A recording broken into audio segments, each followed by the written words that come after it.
इस गाने का मकसद हमारा सिर्फ ये है कि जो लोग हिंदी से उर्दू सीख रहे हैं वो अपनी उर्दू पढ़ने की प्रैक्टिस कर सकें, और जो लोग हिंदी सीख रहे हैं वो अपनी हिंदी की प्रैक्टिस कर सकें। इस गाने में जो बोल दोहराए गए हैं उन्हें हमने सिर्फ एक ही बार लिखा है, दोबारा उन्हें नहीं लिखा है।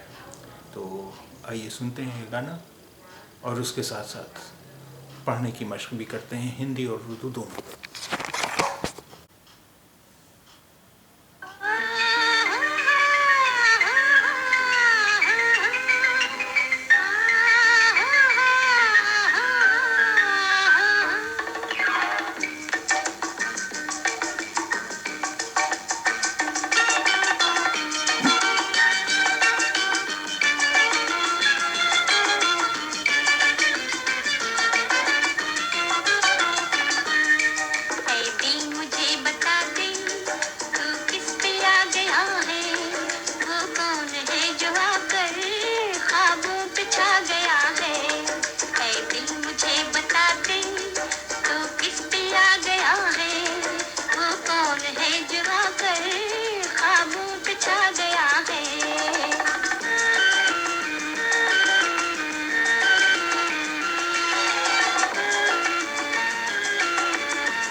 एक नगमा